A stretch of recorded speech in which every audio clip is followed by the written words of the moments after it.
வீட்டுல. அதாவது ஒரு வீட்டுல நீங்க பூஜை பண்றது எப்படி, ஒரு ஆணா இருந்தாலும் பெண்ணா இருந்தாலும் நீங்க வீட்லயே இருந்து ஒரு பூஜை பண்றது, சங்கல்பம் பண்றது எப்படி அப்படிங்கிறது தான். அதாவது இந்த உலகமே வந்து பஞ்ச தத்துவத்தினால ஆனது, 5 விஷயங்களால தான் எல்லாமே இருக்கும். இந்த 5 விஷயத்துல ஒண்ணு கூட மிஸ் ஆகக்கூடாது. ஏதோ ஒண்ணு மிஸ் ஆனா அது வந்து இல்லாமே ஆயிடும். பிரபஞ்சத்துல இருந்து அது காணாம போயிடும். இந்த 5மே இருந்தா மட்டும்தான் அந்த ஒரு விஷயமா இந்த பிரபஞ்சத்துல இருக்கும் இல்லையா? அப்போ இந்த பூஜையிலையும் நம்ம வந்து இந்த விஷயத்தை எல்லாமே நம்ம கொண்டு வரணும். எப்பயுமே நம்ம ஃபர்ஸ்ட் பூஜை பண்ணும்போது மஞ்சள் பொடி இருக்கு இல்லையா, அதை நல்லா குழப்பி ஒரு பிள்ளையாரு பிடிச்சு ஒரு இலையிலையோ இல்லைன்னா ஒரு வெத்தலையிலையோ ஃபர்ஸ்ட் வந்து பிள்ளையார பிடிச்சு அதை மஞ்சளை வைக்கணும். வச்சுட்டு அதுக்கு குங்குமம் வைக்கணும். அருகம்புல் வச்சா ரொம்ப பெஸ்ட். அருகம்புல் இல்லைன்னா கூட பூ வைக்கணும். பூ வச்சுட்டு அதே மாதிரி வந்து பாத்தீங்கன்னா அந்த கணபதி வந்து வினைகளை தீர்க்கும் விநாயகர். விநாயகருக்கு என்னன்னா வினைகளை வந்து, வினைனா என்னது, செயல். அந்த செயலுக்கு உரியவர் தான் விநாயகர். அப்போ அவரை வந்து ஃபர்ஸ்ட் வழிபடணும். ஓம் கம் கணபதியே நமக, ஓம் கம் கணபதியே நமக. இதை நீங்க 108 முறை சொன்னீங்கன்னா ரொம்ப பெஸ்ட். அப்படி இல்லைனாலும் ஒரு 27 முறை, அதுவும் இல்லைன்னா ஒரு 9 முறையாவதும் நீங்க சொல்லி முதல்ல வந்து கணபதியை வந்து ஆவாகனம் பண்ணி ஃபர்ஸ்ட் அவங்களுக்கு கும்பிடணும். இப்போ ஒருத்தர் நம்ம வீட்டுக்குள்ள வந்துட்டாங்க, வந்த உடனே நம்ம என்ன பண்ணுவோம், அவங்களுக்கு ஃபர்ஸ்ட் வெத்தலை பாக்கு வச்சு அழைப்போம் இல்லையா? அப்ப வெத்தலை பாக்கு, அதுக்கு உண்டான நெய்வேத்தியம் கொடுக்கணும். அவங்களுக்கு உண்டான தேங்காய் பழம் வெத்தலை பாக்கு அந்த நெய்வேத்தியம் எல்லாம் கொடுத்து தீபம் தூபம் எல்லாமே ஃபர்ஸ்ட் விநாயகருக்கு காட்டணும். விநாயகருக்கு காட்டி முடிச்சதுக்கு அப்புறமா தான் நீங்க வந்து இப்ப இன்னைக்கு சிவ பூஜை பண்றீங்க, இல்லைன்னா நீங்க அம்பாள் பூஜை பண்றீங்க, இல்லைன்னா நீங்க வந்து முருகருக்கு பூஜை பண்றீங்க. இப்ப சஷ்டி, நாளைக்கு சஷ்டி வருது. இப்ப சஷ்டி போயிட்டு தான் இருக்குது இல்லையா? இன்னைக்கு எத்தனாவது நாள்னா 5வது நாள். நாளைக்கு சஷ்டி, பெரிய சஷ்டி, கந்த சஷ்டி. அப்ப முருகருக்கு வழிபாடு பண்றீங்க. இப்ப எல்லாம் வந்து இப்படிதான் தொடங்கணும். இப்படிதான் பிள்ளையாருக்கு வச்சு ஃபர்ஸ்ட் விநாயகரை வணங்கி, விநாயகர்கிட்ட வந்து நான் செய்யக்கூடிய இந்த பூஜை நல்லபடியாக நடத்தவும், இதோடைய காரிய வெற்றிக்கும் நீ வந்து அருள் புரியணும் அப்படின்னு சொல்லி ஃபர்ஸ்ட் விநாயகர் வந்து வணங்கணும். விநாயகர் வணங்கி முடிஞ்சதுக்கு அப்புறமா தான் நம்ம வந்து முருகர், சிவன் பூஜை, எந்த கடவுளை நம்ம பண்றதா இருந்தாலும் அவங்களுக்கு உண்டான நெய்வேத்தியம், அவங்களுக்கு உண்டான ஸ்தோத்திரம், உங்களுக்கு மந்திரம் சொல்ல தெரியலனாலும் சோஸ்திரம் சொல்லி வணங்கணும். சோஸ்திரம் சொல்லி வணங்கும் போது மட்டும்தான் அது வந்து உங்களுக்கு அந்த பூஜை ஃபுல்ஃபில் ஆகும். அது முடிச்ச உடனே என்ன ஆகும், நம்ம வந்து மணி ஓசை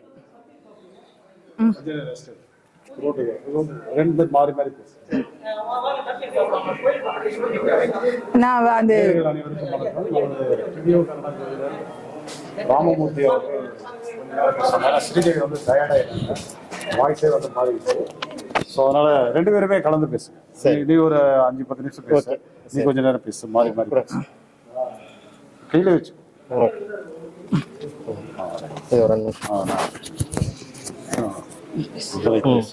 ஜோதிட ரகசியங்கள் நேயர்கள் அனைவருக்கும் அன்பான வணக்கம்.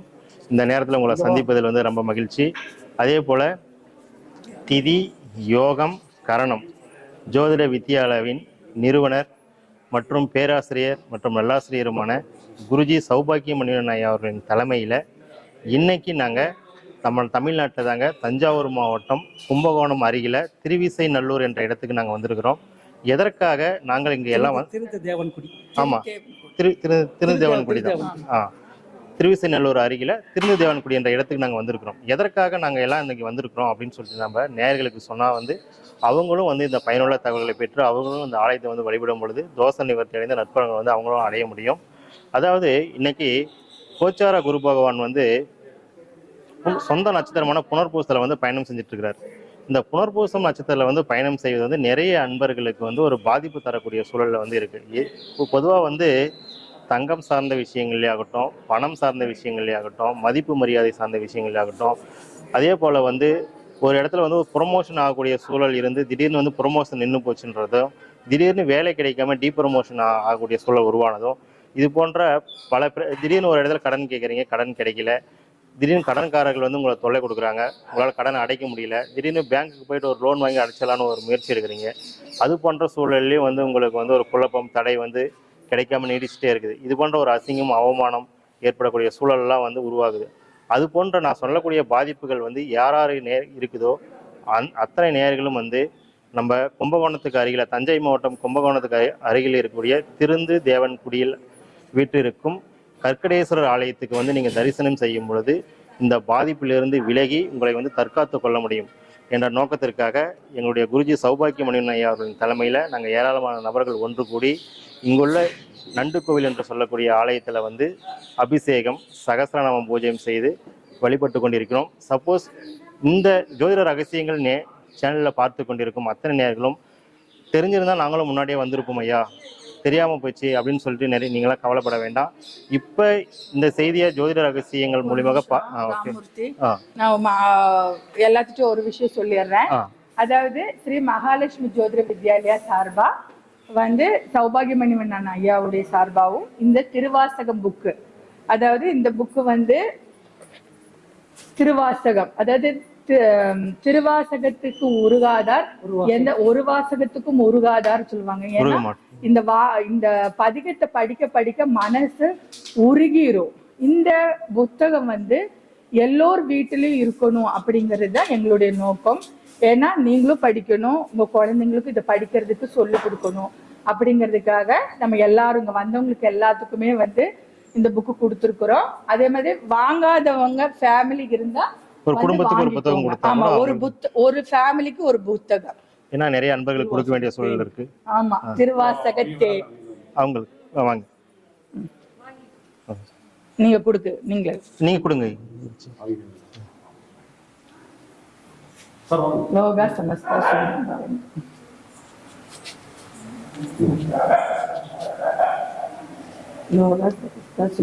ஏன்னா வேற யாருன்னா வாங்காதவங்க இருந்தா வந்து வாங்கிக்கலாம். வேற யாராவது இன்னும் ஒரு புத்தகம் இருக்குங்கக்கா.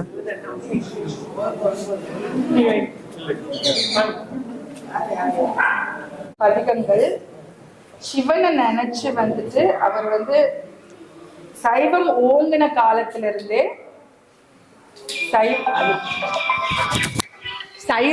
சைவ மதம் அப்படின்னா முதல்ல அது என்னன்னு சொல்லிடலாம். அதாவது வைணவம், சைவம் அப்படிங்கிற மத வேறு இருந்த காலம். அந்த காலத்துல சிவனை வழிபடுறவங்க தான் வந்து சைவம். இப்ப நம்ம தெற்குல, அதாவது தெற்குன்னு பார்த்தோம்னா ஆந்திரா, கர்நாடகா, கேரளா, தமிழ்நாடு, இந்த 4மே வந்து தென் மாவட்டங்கள்னு சொல்லுவோம். அதுலயும் ரொம்ப டீப்பா வந்து பாத்தீங்கன்னா, ரொம்ப டீப்பா, அதாவது நான் சொல்றது மதுரை, திருநெல்வேலி, கன்னியாகுமரி, காரைக்குடி, திருச்சி, தஞ்சாவூர், இந்த இடங்கள் எல்லாமே வந்து பாத்தீங்கன்னா ரொம்ப டீப்பு தெற்கா போயிடும். ஓகேங்களா, ரொம்ப டீப்பு தெற்கு. இந்த தெற்குல வந்து சிவன், அதாவது சைவம் ஓங்கி இருந்த காலம். சைவம் ஓங்கி இருந்த காலம் அப்படின்னா அதாவது சிவன் கேட்பாங்க இல்லையா, உங்க வீட்டுல என்ன சிதம்பர ஆட்சியா இல்ல மதுரை ஆட்சியா அப்படின்னு சொல்லி கேட்பாங்க. அப்படின்னா என்ன அர்த்தம்? சிதம்பரம்ங்கிறது சிவபெருமான். அதாவது ஒருத்தர் வீட்டுல ஹஸ்பண்ட் ஒய்ஃபு, அதுல வந்து ஹஸ்பண்டுக்கு வந்து அந்த வீட்டுல பவர் ஜாஸ்தியா இருந்தா அந்த வீடு வந்து சிதம்பர ஆட்சி அப்படிம்பாங்க. இல்ல எங்க வீட்டுல மதுரை ஆட்சி தான் அப்படின்னா அங்க வந்து பெண்ணுடைய ஆதிக்கமும் அவங்களுடைய சொல்வாக்கு இருந்தா தானே செல்வாக்கும் வரும். அப்படித்தானே? எல்லா இடத்துலயுமே அப்படித்தானே, சொல்வாக்கு இருக்கிறதுல தான் செல்வாக்கு வரும். கரெக்டா? ஆமா. ஏன்னா நம்ம வந்து பிறப்புல இருந்து எல்லாமே வேணும் வேணும் வேணும் வேணும்னு சொல்லி தேடுறோம் இல்லையா? அப்ப அது எல்லாம் எப்படி தேடுறோம், அதே மாதிரி போகும்போது ஒண்ணு கொண்டு போக போறது இல்லை. அது ஒரு விஷயம். வந்துருது. ஆமா, அந்த மாதிரி ரெண்டுமே வந்து வேணும். அருள் இல்லாதவருக்கு அவ்வுலகம் இல்லை, பொருள் இல்லாதவருக்கு இவ்வுலகம் இல்லை. ஸோ எல்லாருமே பொருளை தேடி தானே அலைஞ்சிட்டு இருக்கிறோம் இல்லையா? வீட்டில் வந்து கரண்ட் பில் கட்டலைன்னா கரண்ட் தருவானா, தண்ணி பில் கட்டலைன்னா தண்ணி கணக்கில் கட் பண்ணிட்டு போயிடுவான். ஸோ எல்லாத்துக்குமே வந்துட்டு அந்த பொருள் அப்படிங்கிறது தேவைதான். அதை இப்ப நம்ம வந்திருக்கிறது அதனாலதான் என்னன்னா தொழில் ரீதியா இருக்கக்கூடிய பரிகாரங்களுக்காகத்தான் இந்த கோவிலுக்கு நம்ம வந்து வந்திருக்கிறோம். இந்த கூட்டு பிரார்த்தனை அப்படின்னு சொல்லும்போது கூட்டு பிரார்த்தனைக்கு வந்து வலிமை அதிகம். ஏன் அப்படின்னு சொல்றோம்னா, இப்ப வந்து ஒரு சின்ன குச்சியா இருந்துச்சுன்னா அப்ப டபக்குன்னு ஒடிச்சிடலாம். அதே மாதிரி ஒருத்தருடைய சங்கல்பம்னு வச்சுக்கோங்களேன், அது நிறைவேறாம போகும், அவ்வளவுதான் பவர். ஆனா ஒரு 100 பேர் ஒன்று கூடி, ஒரு 200 பேர் ஒன்று கூடி ஒரே நோக்கத்துக்காக நம்ம வந்து கும்பிடும் போது அந்த கூட்டு பிரார்த்தனைக்கு வலிமை அதிகம். நான் வந்து மற்ற மதங்களை எல்லாம் வந்து சொல்ல கிடையாது, ஆனாலும் சில இடங்கள்ல சொல்ல வேண்டிய கட்டாயம் வருது. இப்ப ஏன்னா இந்து மதத்துல இல்லாத விஷயங்களே கிடையாது. அதாவது கல்வெட்டுகள் படியும், புக்கில் இருக்கிற ஆராய்ச்சிகள்லாம் படிய ஆக்சுவலி இந்து மதம் அப்படிங்கிறது நீங்க வந்து எடுத்தீங்கன்னா தெரியும். எப்படி சிவ வழிபாடு, முருகர் வழிபாடு, அதே மாதிரி அம்பாள் வழிபாடு, அதே மாதிரி கணபதியோட வழிபாடு, இந்த மாதிரி வழிபாடுகள். அகச்சமயம் 6 விஷயங்களை உள்ளடக்கியதுதான் இந்த இந்து மதம். அதுல வந்து பாத்தீங்கன்னா வேதங்கள் 4 என்னன்னா ரிக்வேதம், யஜுர்வேதம், சாமவேதம், அதர்வண வேதம். நம்ம வந்து கடைபிடிக்கிறது அதிகபட்சம் என்ன வேதம்? அதர்வண வேதம். ஆமா, அதர்வண வேதம் தான் நம்ம வந்து தாந்திரிகத்துக்கும் அதிகமும் எடுப்போம், வைத்தியத்துக்கும் நிறைய எடுப்போம். ஏன்னா சொல்லுவாங்கல்ல, மருந்து பாதி மாந்திரீகம் பாதின்னு சொல்லுவாங்க. இப்போ ஒருத்தருக்கு ஒரு நோய் வந்துருச்சு, நோய் ஏன் வருது? ஒருத்தருக்கு பக்கவாத நோய் வருது, ஏன் வருது? இப்போ பெரிய பெரிய சமயாச்சாரிகள், எவ்வளவு பெரிய பெரிய ஆளுகளா இருக்கிறாங்க, பணம் படைத்தவங்க இருக்கிறாங்க, பொலிட்டீஷியன் இருக்கிறாங்க, எல்லாருமே இருக்கிறாங்க, நோய்வாய்ப்படுறாங்க தானே. பெரிய பெரிய டாக்டர்ஸ் இருக்கிறாங்க, பெரிய பெரிய ஆராய்ச்சியாளர் இருக்கிறாங்க, அவங்களும் நோயால அவதிப்படுறாங்க தானே. நோய்க்கும் கர்மாவுக்கும் ரொம்ப ரிலேஷன் உண்டு. உங்களோட போன ஜென்மத்துல நீங்க வச்சிருக்கிற கர்மாவை தான் நீங்க இந்த ஜென்மத்துல நோயா அனுபவிப்பீங்க. வினை. ஏன்னா தலைவலி என்ன உங்களுக்கு தான் தெரியும், அந்த தலைவலி என்னன்னு. வயிறு வலி என்ன உங்களுக்கு தான் தெரியும், நீங்க மட்டும்தான் அனுபவிக்க முடியும். உங்களுக்கு ரொம்ப பிடிச்ச கணவர் தான், ரொம்ப பிடிச்ச குழந்தை தான், கொஞ்சம் வலியத்தான் வாங்கிக்க முடியுமா? எனக்கு ஒரே பையன் தான், என் பையன் வயிற்று வலியால அவதிப்படுறான், தங்கம் வலி எனக்கு கொஞ்சம் குடு, நான் உன் வலி அனுபவிச்சுக்கிறேன்னு சொல்ல முடியுமா? முடியாது. அது அவன் கர்மா. அவனுக்கு அந்த வயிறு வலி அந்த டைம்ல அவன் அனுபவிக்கணுங்கிறது அவனுடைய கர்மா. அப்ப அந்த கர்மால இருந்து விடுபடுறதுக்கு நான் என்ன செய்யணும்? நான் என்ன ஒரு அம்மாவா நான் என்ன செய்யணும்? இதுதான் என்னுடைய வழி, நான் தேடுற வழி.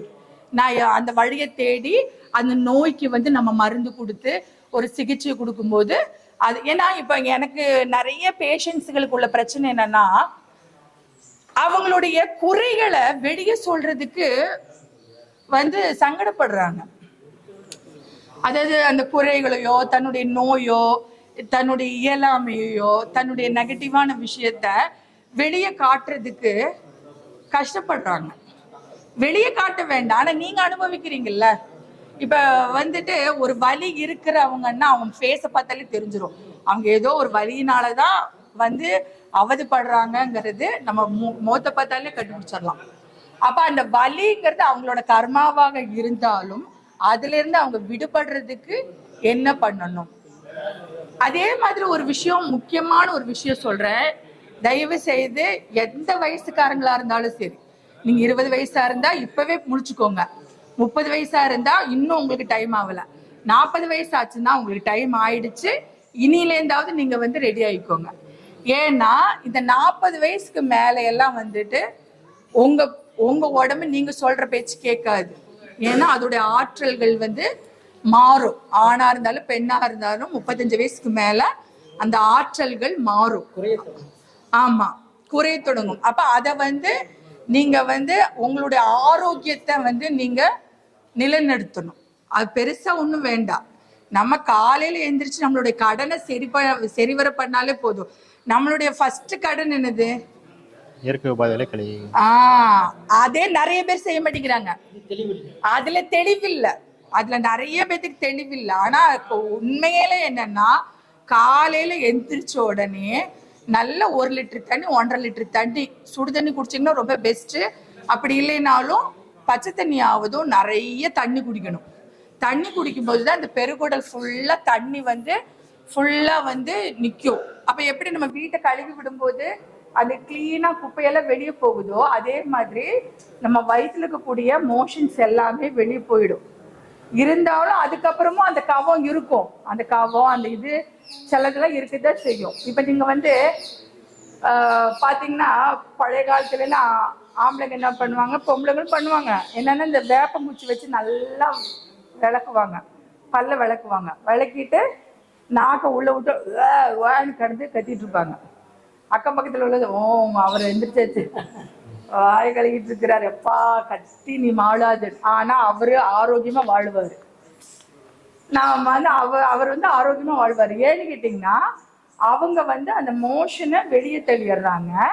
இந்த குடல்ல வந்து இருக்கக்கூடிய ஸ்டொமக் வரை இருக்கக்கூடிய அந்த நீர் மாதிரி இருக்கக்கூடிய அந்த கபம், அதையும் வந்து ஏன்னா தூங்கும் போது அதிக நேரம் அந்த தண்ணி வந்து இப்போ தண்ணி வந்து இப்படி அசையாம இருக்குதுன்னு என்ன அது பூஞ்சு பிடிக்கும் தானே.